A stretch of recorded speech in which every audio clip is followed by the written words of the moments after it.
Yo, selamat datang di channel baru. Bagi kalian yang belum subscribe, silahkan subscribe, tekan loncengnya, like, share, dan komen. Kali ini saya akan membahas light novel Teen Sister Slam Dataken volume 10 part 5. Tanpa berlama-lama, langsung saja kita mulai.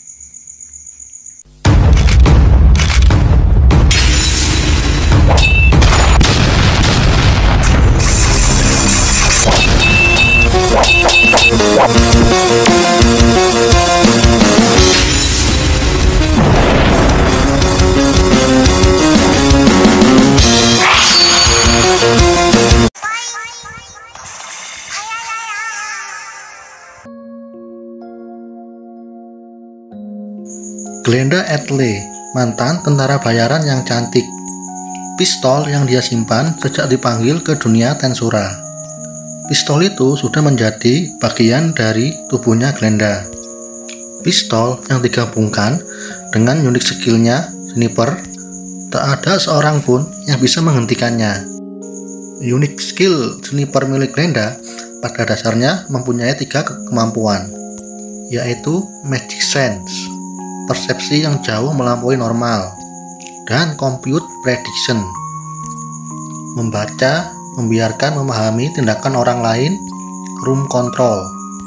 3 kekuatan yang membuat Glenda praktis menjadi manusia sniper. Menghubungkan 2 titik ruang yang dibayangkan dalam pikirannya, Glenda bisa mengabaikan semua rintangan di depannya. Ketika peluru ditembakkan, gaya gravitasi dan hambatan udara tidak berpengaruh terhadap peluru pistol Glenda. Glenda tidak pernah gagal dalam misinya. Tapi setelah Glenda melakukan kesalahan terakhir kalinya saat bertarung. Menurut Glenda, mungkin itu sudah ditakdirkan.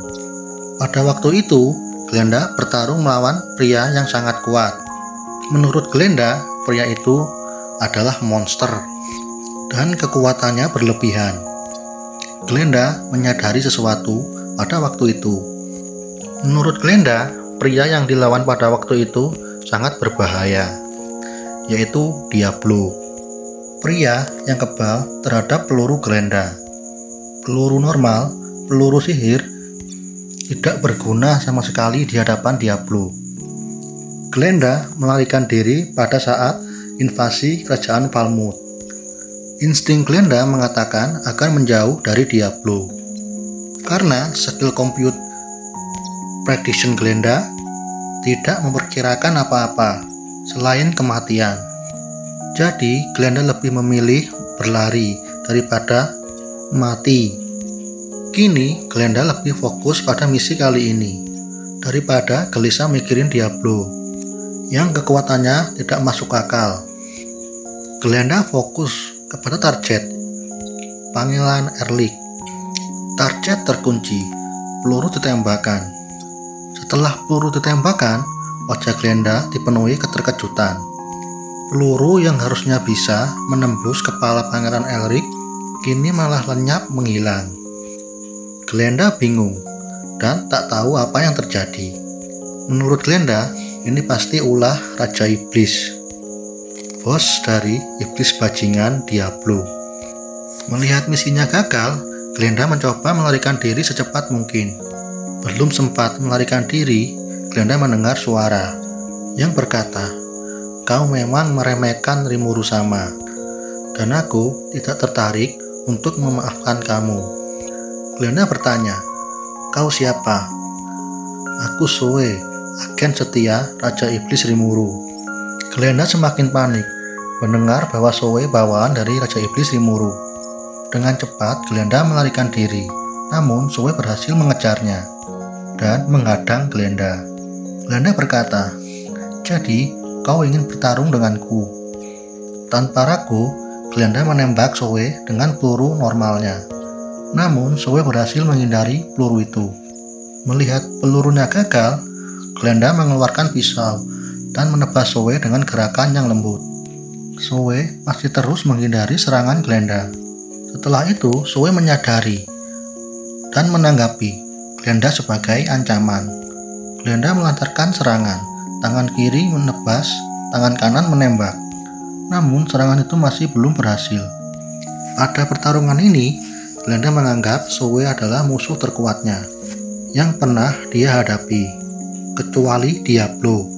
Walaupun Diablo tidak memberikan perlawanan, mengalahkan Diablo hal yang mustahil. Jari telunjuk Zoe bergerak. Glenda meloncat-loncat sambil menghindari benang baja Zoe. Tak lama kemudian, Zoe berhasil menjerat Glenda. Namun sebelum Glenda terjerat benang lengket Zoe, Glenda menembakkan peluru magic ke arah Zoe. Tembakan Glenda barusan belum jadi ancaman bagi Zoe. Namun sebaliknya, Glenda berhasil melepaskan diri dari benang Zoe.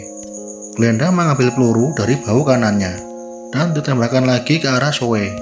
Glenda tertawa keras ketika melihat serangannya berhasil mengenai organ vital Zoe. Namun Zoe masih belum menyerah walaupun kehilangan lengan kanannya. Glenda menodongkan pistolnya dengan menggunakan unik skillnya sniper. Glenda menembak 3 peluru ke arah kepala, 2 peluru ke arah jantung, dan 5 peluru itu menghancurkan tubuh Zoe. Serangan Glenda diberi nama Piece de Resistance. Zoe tergeletak di tanah dan tubuhnya menghilang menjadi asap hitam. Glenda meremehkan Zoe yang tak sekuat Diablo. Glenda sangat yakin bahwa ini kemenangannya. Namun, kemenangan Glenda kini menjadi angan-angan. Tanpa terduga, Glenda mendengar suara dari arah belakang. "Kau menang ya? Dan kenapa kau tak membiarkanku menangkapmu?" Glenda dengan wajah panik menoleh ke arah belakang, melihat Zoe yang masih hidup berdiri di belakangnya. Glenda berkata, "Bukannya kau sudah mati?" Zoe menjawab, "Itu konyol, tak ada alasan bagiku kalah darimu."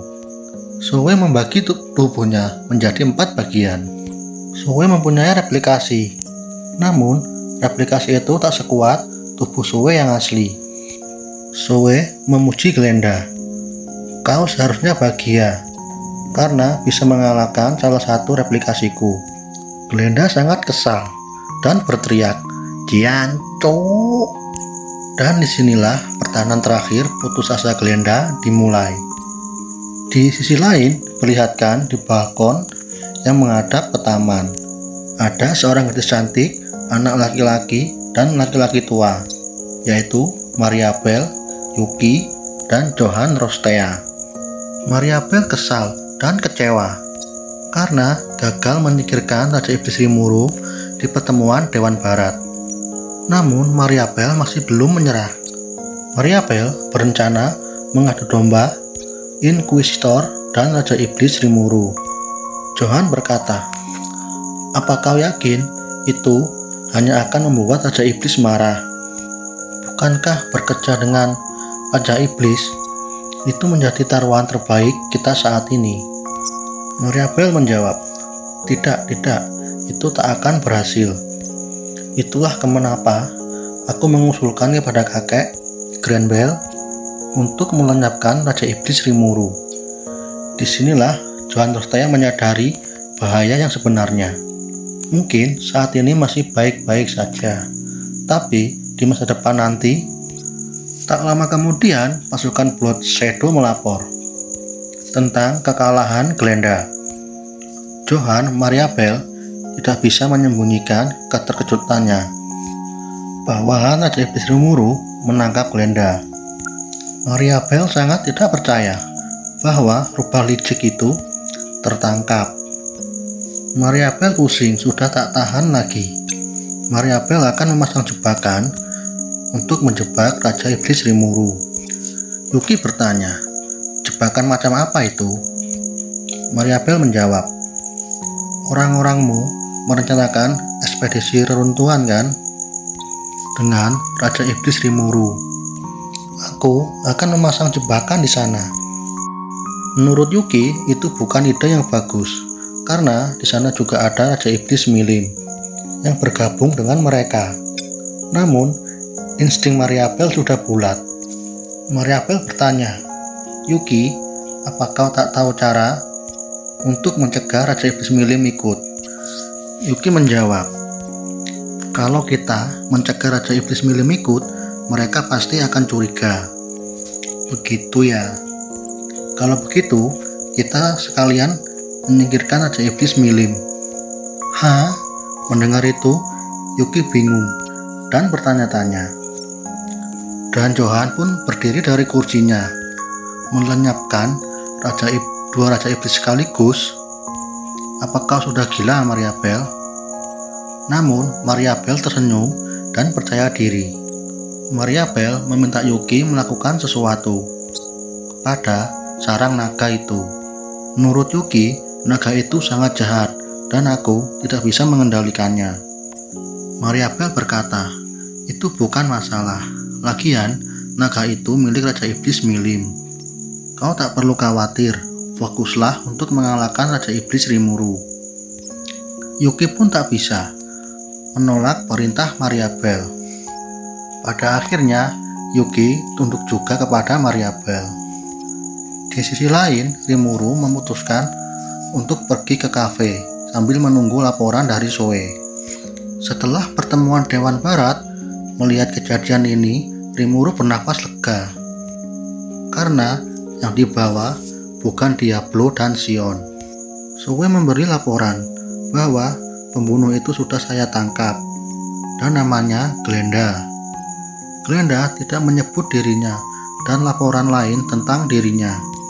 Glenda hanya bilang bahwa Anda bos dari iblis bajingan itu. Rimuru bertanya-tanya, "Bos iblis? Apa yang dia maksud? Apakah Diablo pernah bertarung dengannya?" Tapi Diablo tak pernah memberikan laporan tentang itu. Tapi itu sudah biasa bagi Diablo. Jika musuh dianggap roco oleh Diablo, pasti dia akan mengabaikannya. Rimuru sangat merintih. Semua musuh yang dihadapi Diablo dianggap roco. Ngeri juga Diablo. Tak lama kemudian, Zoe tiba. Pelayan kafe bertingkah aneh, tersipu karena ketampanan Zoe. Lagi dan lagi, Rimuru iri kepada cowok ganteng.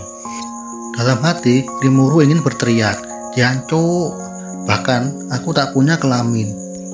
"Kerja bagus, Zoe, kau membuatku terkesan." Zoe berkata, Tidak, Rimuru sama. Saya belum terlalu kuat. Karena Glenda berhasil membunuh ketiga replika saya. Ini memalukan, dan salah satu replika saya meledak. Sepertinya itu bukan serangan sihir."